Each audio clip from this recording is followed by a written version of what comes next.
So good morning, everyone. Welcome to Clergy Conversations at St. Paul's in Chestnut Hill. It is Palm Sunday and it is raining here, but we continue to journey with Jesus to the cross and resurrection. And that's our kind of framework in discussing the St. Paul's Legacy Society today. We thought this would be a really good time for us to talk about the blessings that those who have gone before have given us. And as we were sitting in our tent outside, practicing social distancing, we were looking at that gorgeous building that was built in 1928. And many of the people who gave generously to build that building just before the Depression also left St. Paul's in their will. And 20% of our current budget comes from the endowment. So we are still blessed by the generosity of so many people who have gone before us. And so that's the context of our conversation today. How can the work and the mission of St. Paul's and the blessings that God has given us can endure and go on after we are gone? So we're delighted to have the Legacy Society Committee, the Society of Angels, with us in conversation, and our consultant, Rick Felton, who's a dear friend of mine from Pasadena days. And so he's been working with the St. Paul Stewardship Committee and helping us with our stewardship campaign. And so I'm going to turn over to George McNeely. George has not only worked very hard on stewardship, but he's also worked very hard on helping to put together the renewal of our Legacy Society. So George is going to introduce. Hello, everybody.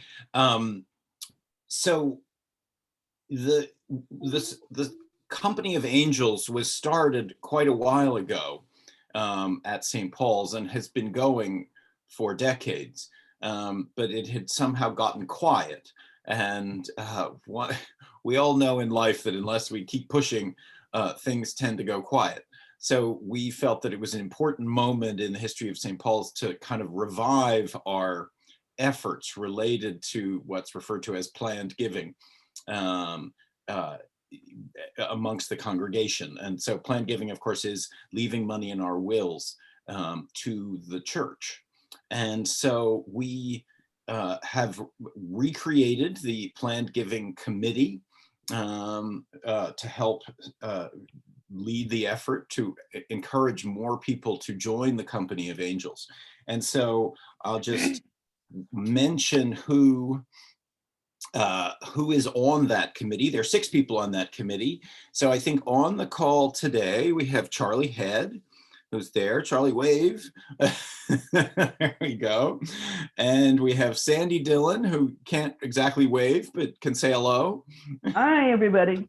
There we go. And we have Wilson Brown. So hello.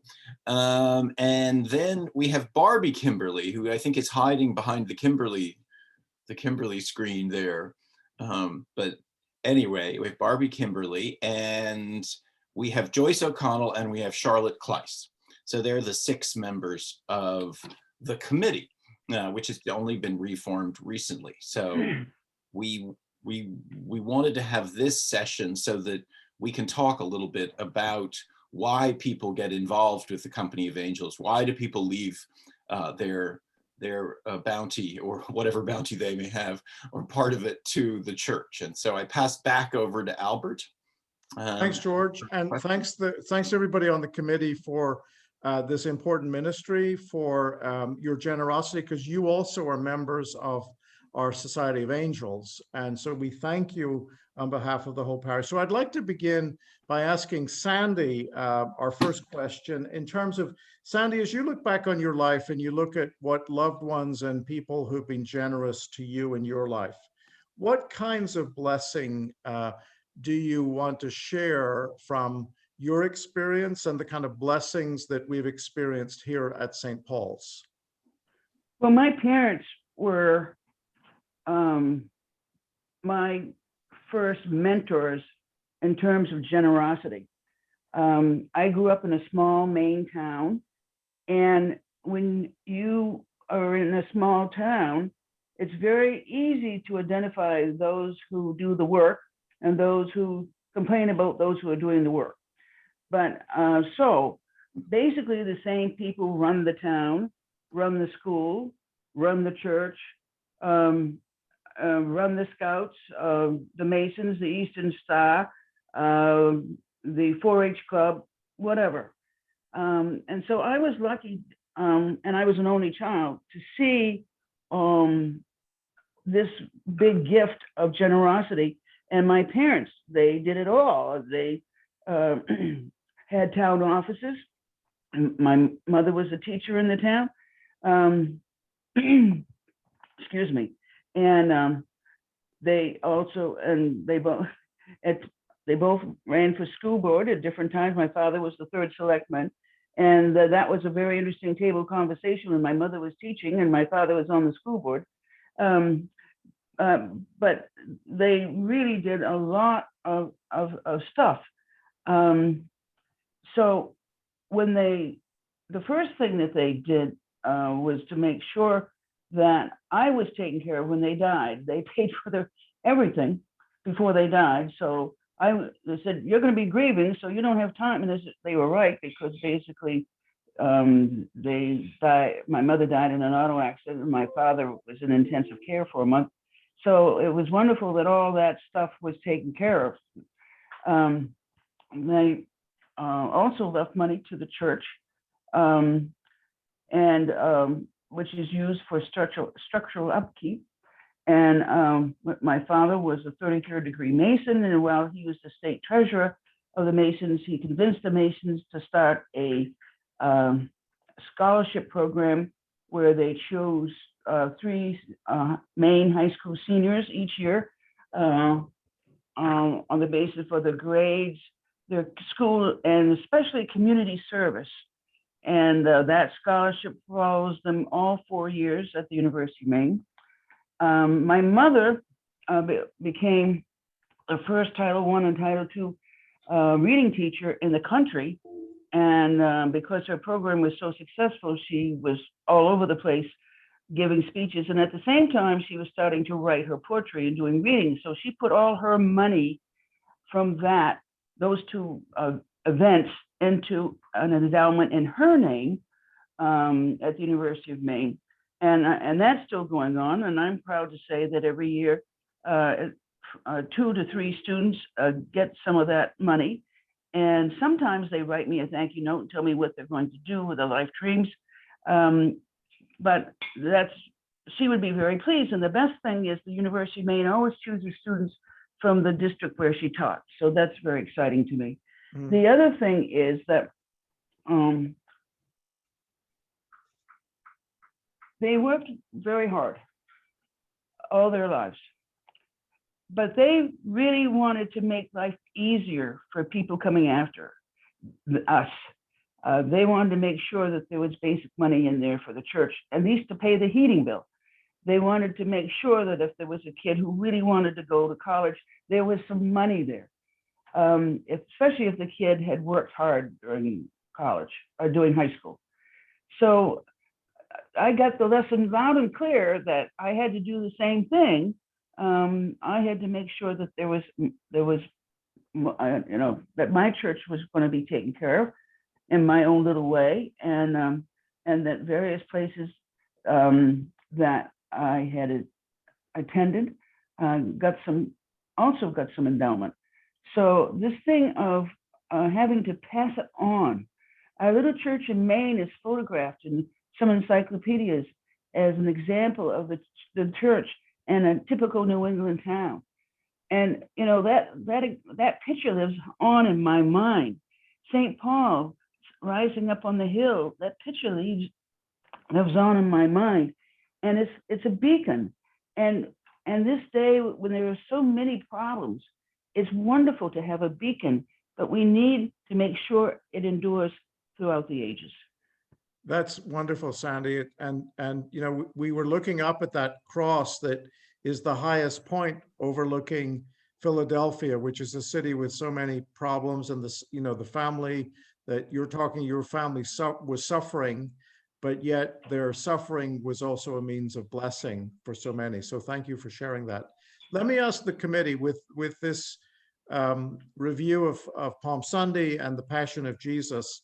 So looking at suffering and maybe looking at your own demise, what is it that you're thinking about in terms of your own legacies? What are the things that you really want to be remembered for and that you want to endure? I'll just open it up to George and the committee if anyone wants to respond, and unmute yourself. Shall I start with that one? I was I was reading, Albert, what you wrote in Happenings this week, and about how, what do we take out of this complicated year? And you had quotes there from the Encyclopedia of Philadelphia back to the Depression, and talking about the horrendous impact on people's lives, I guess, and thinking about what did people take from that? What do we take from this experience? How do we carry forward? What do we want to say to the next generation about that? And I immediately thought about my experience. Now, Sandy's talked a little about her experience, I'll mention, but I was born too late for the Depression. So, but I came out of college in 1983, which was just when the AIDS crisis started.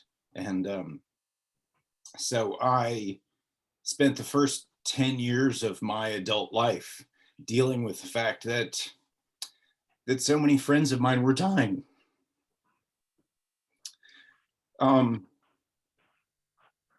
Sorry, I need to pull myself together. One of my closest friends from college got sick the year we got out of college, and he had a really, really miserable year and a half until he died. And so I guess we all go through different periods of our lives, where there may be personal struggles or challenges, or whether there are broader societal struggles and challenges. And I think the pandemic is certainly one of those. But what I learned from having lived through that period, sorry, I didn't think I was going to get so emotional about this. Well, is that even in the darkest moments, and I was, we were young, we just got out of college. I mean, we were supposed to be out there like all those folks in Florida partying, without their masks, but our lives were completely transformed. But what I learned was that we came together. And so the gay organizations that came out of that, and the AIDS service organizations, were such powerful experiences in our lives. And there's a sense of bonding. And even though probably a third of the folks I knew at that time of my life have died, I still keep up with the folks that are still alive. I mean, it's funny because I just got a funny Facebook message from somebody that I literally hadn't seen in 40 years, who was from that period, who just saw my name in there and reached out. And so she and I had a wonderful time talking. So I guess I look at this and think we'll make it through this crazy time, but we all have to be trying to focus on what are the important things, and what are the legacies that we want to leave, and what are the institutions that, just as those many service organizations helped us get through the AIDS crisis and helped our community stay strong. Places like St. Paul's are vital institutions and provide solace and comfort and community and purpose.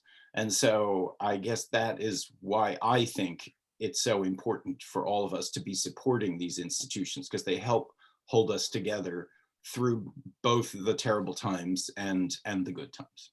So I pass the baton on. Sorry, after getting so emotional. Thank you, George. That's a powerful witness, and many of us on this panel can relate to what you're sharing. So anyone else on the committee like to? A hard act to follow, I see, but others want to share what our legacies, how do we see our lives blessing others even after we're not here? I just wanted to add that for my parents, they were not rich at all. They were very poor, but they saved and they worked very hard, and they felt it was important to protect the future. It didn't matter what they had, but it really mattered what was going to be in the future for the various institutions that they supported. And you don't have to be a rich person. You just have to put a little money aside. That's all you have to do. And over time, it builds up. And I think when you talk about endowments, everybody thinks thousands. Well, like the journey, it starts with one step. An endowment starts with $1. And I think we have to keep that in mind. Thank you, Sandy. So let me ask Wilson. First of all, thank you for agreeing to chair this Legacy Society committee. But as we approach the Easter season and that image of redemptive suffering, what does the Easter message and the resurrection mean to you? Well, I grew up in the South, since we're all telling stories of our heritage, and I got to experience not only the Episcopal Church, but the Baptist Church and 15 other different views of the resurrection, which ranged from terrifying to a child to warm and embracing. I ended up in the Episcopal Church because it was warm and embracing and forward-looking rather than backward-looking. I suppose the resurrection means to me that there is a mission for all of us as Christians beyond just the lives we are living now. There is a calling to us to not only make the best of life today, but to be prepared to serve somewhere, somehow in the future. Because what Jesus and God are telling us in the resurrection is that there is a life after this one. There is something to be done.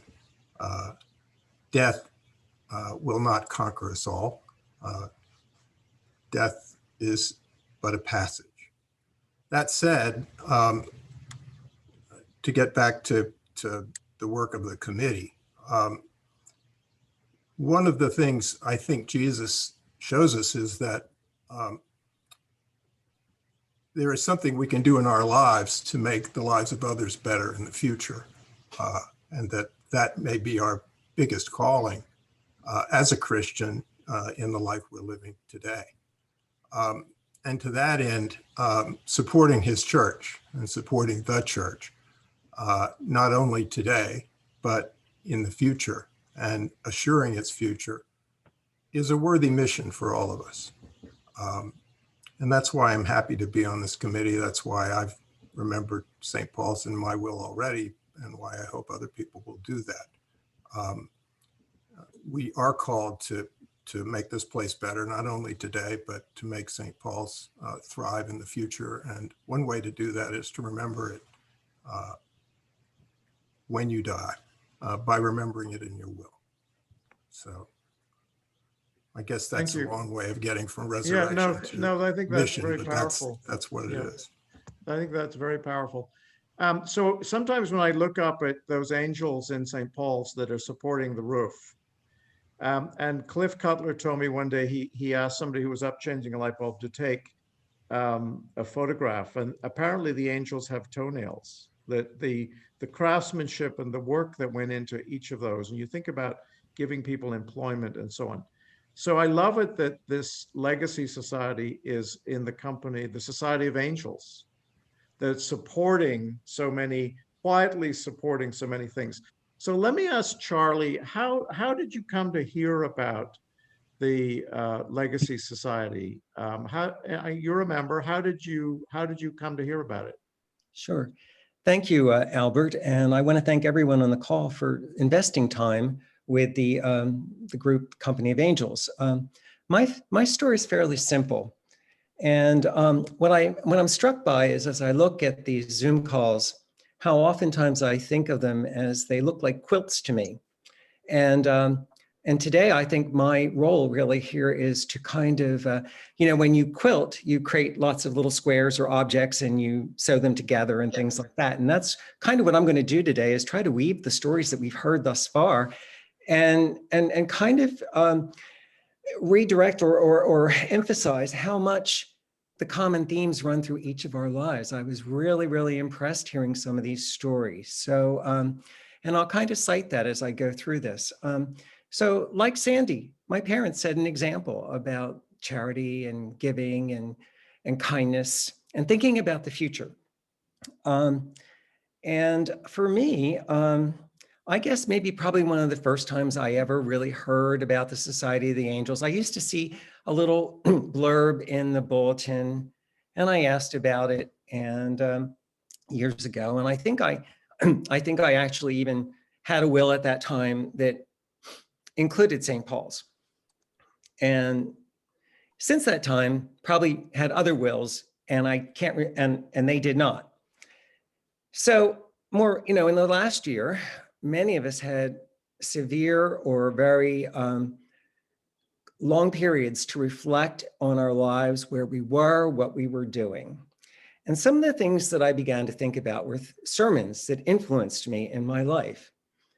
First one, I'll attribute to Anita Shell, who gave a sermon, really, it was probably at the, I call it the, when we stewardship time. And she was talking about the ability to you don't have to just do this at stewardship time. You can give anytime, and she gave a lot of examples, like you got a bonus at work, or someone gave you some money, or you got a tax refund. There were always opportunities where maybe you could just take a little, carve it and give it away to the church. The second sermon that strongly influenced me was more recent. And that dealt with the idea that God asks us to be prepared at any moment to go when he calls. And I really reflected on that for a while and said, I don't think I'm there. And we just never know when we're going to be called. So if you think about three major factors in the last year that were really, really weighing on me, one was something Cliff talked about in one of his sermons. And I remember being stunned by this because I didn't ever really remember hearing this before, but a good life is defined by 70.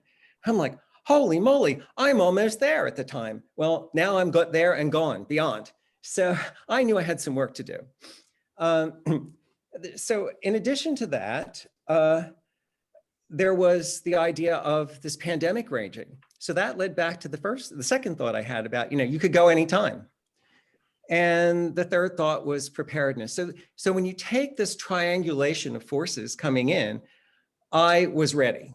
I didn't need a convincing, and I needed to act immediately. In my case, that's what I wanted to do. So what did I do? I sat down, John, and we looked through our assets. And I realized, just again, I'm going to refer to Sandy here again, about the acorn or the little things. And when I started working, what my financial advisors always tell me, you're definitely a great saver, but we're not sure you're a good investor. But I think I am a good investor because over the years, my little acorns grew. And I had one that I sort of looked at and said, I would like that one to be dedicated to St. Paul's. But unlike the others that have mentioned thus far, I wanted to do now. I did not want to get caught up in that famous time, 6 months from now, or the infamous someday.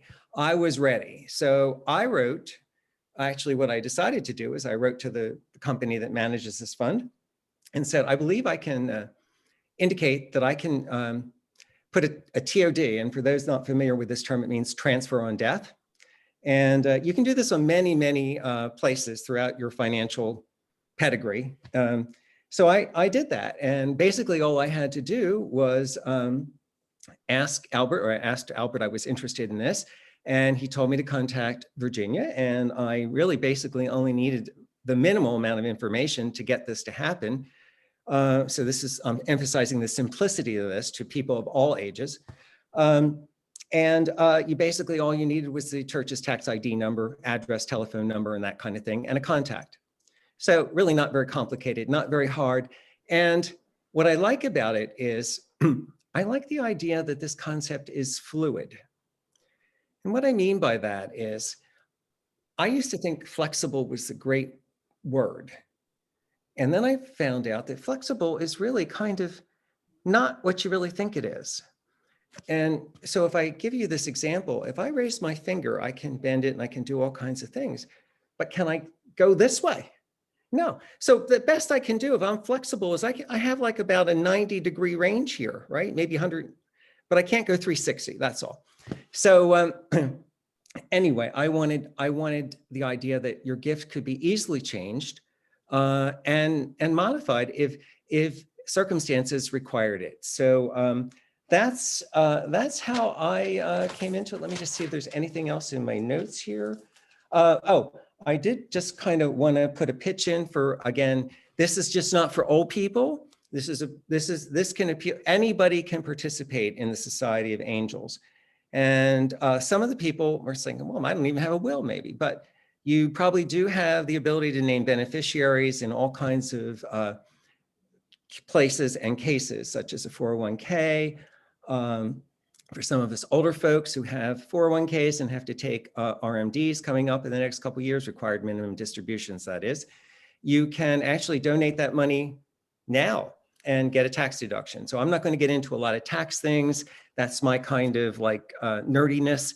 But each of you can work with people that know a lot more about this than I do. And I guess I just want to summarize that we are a church of 7 generations, and 7 generations need to be prepared. End of story.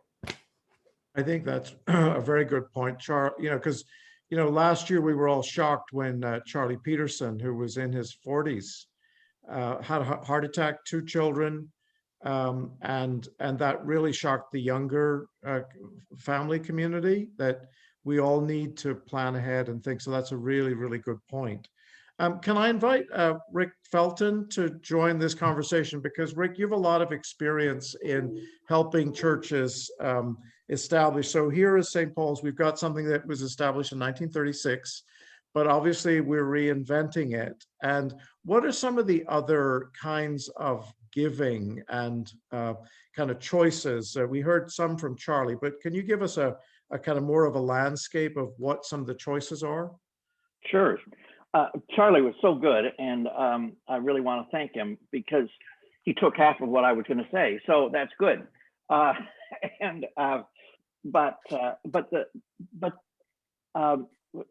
lots of you have talked about naming St. Paul's in your will, but there are other things that you can do right now, like Charlie talked about with the 401k or other kinds of investments. And there are things you can do as part of your financial planning that can provide benefits now to you as well. So it doesn't have to happen just when you pass on. So I mean, you can name St. Paul's in your will for a specific amount or a percentage of your estate. You of course can make an outright gift to the endowment anytime you're called to do so, and that provides certain tax benefits. And of course, you can give, one great way is to give securities that you've acquired and amassed to the church rather than cashing them out, because then you get the tax benefits of giving the security without getting the tax detriments of cashing them out. So there's something that you can do that. You avoid tax on the capital gains, and you can give, as Charlie mentioned, 401ks or other retirement assets, and you can have a life insurance policy that is part of it is dedicated to St. Paul's, and you can have a charitable remainder trust, which is set up. You want to talk to a financial person about that, but the remainder of the trust, after it's gone to the beneficiaries that you've named, can then go to the church. And there's several others that we'll be outlining more later in some publications that will go out to the whole congregation. But there are wonderful opportunities, and I think, you know, you're talking about the financial benefits to the church and the financial benefits to you, but there's a great benefit to the church to have more people listed as members of the Company of Angels, because your name on that listing will inspire other people to greater generosity. And so I want to really encourage everybody to consider how you might include St. Paul's in your estate plans, so that that will also be an encouragement to others to join you. That's really helpful, Rick. And we're revising our brochure right now. I know the committee's working on that so that we'll have something that will summarize, you know, how to get involved, or if people want to know a little bit more about it. And so let's ask a question maybe of Wilson and the committee of what are some of the plans or ideas that you're thinking about to celebrate members of the congregation who are currently members of the Legacy Society, the Society of Angels, or may become in the next year? What are some of the things that you're thinking about to expand and enhance that ministry? Well, it's fair to say we've not had enough meetings to get to that point. So this will be the first stab at it. But there are, I can come up with 5 ideas off the top of my head. One is just publicity.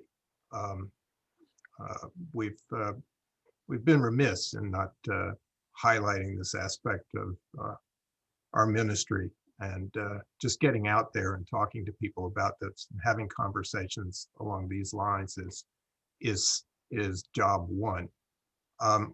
We do publicize at Eastertide those who have named the church in their wills or otherwise made provision for the church in a legacy fashion. And I think that's important for the reasons that have been mentioned. Another thing I think we need to do is celebrate the stories and find vehicles by which we can tell stories that make this that make it more meaningful for people. Right now, for many, it's just well, when I get around to my will, maybe I'll think about it. But getting past that response is the job of the committee. Getting people to actually look at it. And I think the suggestions Charlie has had and Richard have had are ways that you can get people out of thinking, oh, this is just about what happens at death, and get them to think about, this is something I could do something about now, relatively painlessly, and you know, without a lot of falderall. So those are at least 3 things that come to mind that we need to publicize. But the main step, I think, as chairman, I think we need to do is just to get out in the congregation and get this message to people. And this is a great time of year to do that. Eastertide is a great time of year to do that. Any other thoughts from others?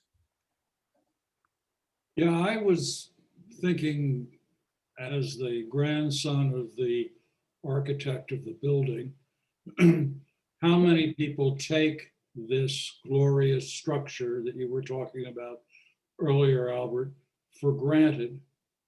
And as somebody also who has played a little bit of role in preserving the history, I think it's important for people to realize that the church was started to be built in 1928 and got caught right at the beginning of the Depression in its construction, to the point where it was not consecrated until 1942, because you have to own it before you can consecrate it. And I just hope that we can do something in communicating that says what you love will not be here, and is not here because would not be here unless it had been people who had given in the past in their wills, and it won't be here for the bicentennial unless others come ahead and join in. So I'm a little bit more on the practical matter, particularly right now when we're watching everything being fixed, about this can be good for the building, and the building, of course, is central to the church. That's great, Clark. Albert, Go ahead, can I Ruth. follow up on what Clark said? Agree. And one of the questions that I think has come up or will come up is there may be individuals, and it's a bounty of generosity, but there may be individuals who say, geez, it seems like the church needs my money now. There are things that need to be fixed, and you know, I don't want to just save it until I go. And of course, the ideal response is, well, you can do both, but that's not always possible for people. So how do we think about that?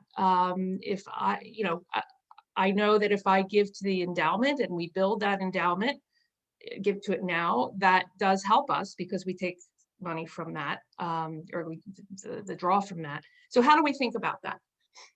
Giving it now or giving it when we eventually pass away? Oh, no, I stumped the panel. Sorry. Well, Well, Ruth, I think it harkens right. I back think to it's both. It's not either or, it's both and. right.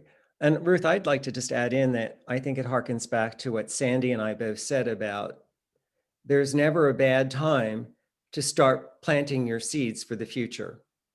You know, and everybody can plant a seed one way or another. That's the message I think we want people. And so if you want to do something now, we'd love to have it. If you want to think about later on when you no longer may need it, or there is anybody you want to leave a longer, more permanent record, you can do it that way too. And I just would jump in following up on what Charlie said and what Rick said and what Ruth raised, is that there are all sorts of different ways to do this, and that there are financial experts who can help to work through whatever your particular needs are, what assets you have, what other needs, financial needs in your family and world are, and what are the best ways of doing that. And so I think Albert or Rick mentioned that we're going to be having a session like this coming up probably in April or early May with Glenmead, which helps, the firm that helps invest the church's funds, where we can go through the various options. And so, for example, and just in response to what Ruth said, you can actually make a gift to the endowment now, but put it in a trust so that you continue to get the income off of that through your lifetime or through a certain period of time, however works for you. But you get certain tax advantages from that now, and then that will live in the church's endowment. So there are all sorts of different ways that these gifts can be structured. And we didn't want to kind of go into too much depth today because we're talking about the broader issues, but we will have an opportunity in the next couple of months for people to learn about the kind of the nitty-gritty logistics of some of these things and try and figure out what works best in their particular circumstance. Yes, and I want to underscore what Wilson talked about in terms of publicity, but also we are talking about having some, gatherings of people who are members of the Company of Angels to keep them connected, because sometimes we don't know what people really have in their estates. When I was on the staff at a seminary in California, we really boosted our planned giving program. And there was one woman who was the wife of a professor who had died. And she was part of the group that was part of the Legacy Society. But she lived simply, and she gave a couple of $100 a year to the church, to the school as an annual gift. And I remember, I knew she was a member of the Plan Giving Society, and we were having a dinner honoring all those people. And we always had them, we always invited students to the dinner too, so that these people who had remembered the seminary and their estate plans could meet the students. But I knew this donor was somebody I wanted to pay a little attention to. So I sat down next to her, and on the other side, there was a student. And she looked at me and she said, "I don't want to sit next to you. I want to sit next to students." So I quickly got up and changed seats and had another student sit there. Well, about a year and a half later, she died and left $2.5 million to the seminary. So we're often surprised by people's generosity in their estate plans. I mean, at Grace Cathedral in San Francisco, a person who had been a student at the school there, but was never a member of the church and hadn't been involved with the school for 50 years, died and left $18 million to the cathedral just for building maintenance. And so we want to keep people connected. We want to keep people informed about what you're doing. And so I think it's very important that you continue to build up the Company of Angels so that people will know about it and feel connected to it. Thanks, Rick. You know, I'm just aware, you know, Stephen Camp Landis is our treasurer here in the parish, and he works behind the scenes with the finance committee and the vestry to kind of balance our budget and so on. And I'm aware, Stephen, that, you know, 20% of everything we do around St. Paul's, whether it's the music program or the pastoral care or maintaining our buildings, 20% comes from the gifts of the Legacy Society, you know, way back. Is there anything you want to, you know, say about how important this program is to current St. Paul's and future St. Paul's? That's a good question. So I think that it's clearly essential to the future of St. Paul's because, as you said, 20% of our income does come from the endowment.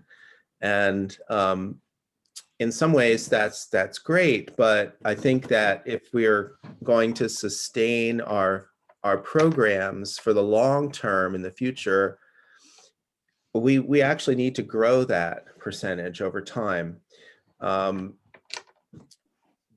don't think our endowment, we have some further work to do to kind of ascertain how we compare to other parishes, but I think on a comparative basis, our endowment is not as large as some of the other larger parishes in the region. And we do need to think about how to grow that over time. I mean, we're very prudent in the way we manage it. And we have a very strict policy of only withdrawing 4.5% of the endowment each year to use to fund the operating budget. And we absolutely have to maintain that to preserve the assets, the purchasing power of the endowment. But that also means that unless we grow the endowment, the funds will not grow over time, and then we will be more and more, I think, perhaps constrained in what we can do. So I guess I would, you know, really strongly encourage everyone to think about that as something they can do for the long term of the church, which is to help us grow the endowment. And even if you just give a small amount to the endowment today, you can even think of it as not just benefiting the future, but you start to benefit. It benefits the church right now because every year, as I said, we withdraw 4% of the funds. So if you make a $1,000 contribution to the endowment, it means that you're basically giving a $45 contribution to the church every year in perpetuity. So it's, you know, I think about giving the endowment giving to the endowment as something you can do that will not only help now, but will help every year going forward into the future. That's great. That's really clear. It's well said. Well said. Well said. John Kimberly, you look as if you're about to say something. What do you want to add to this conversation? Where are you?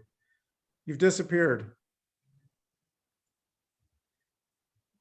So I'm reluctant to say anything at this point. To speak on behalf of my spouse, I've known Barbie and I've been together for a long, long time, and I have learned over the years that it's never a good idea to speak for her. So I'm going to stay mute here. I guess the one thing I would say is that all the talk about finance and financial machinations has somehow to be anchored in spiritual connections to the institution. And I think in both Barbie's and my minds, and here I go speaking for her, oops, I better stop that.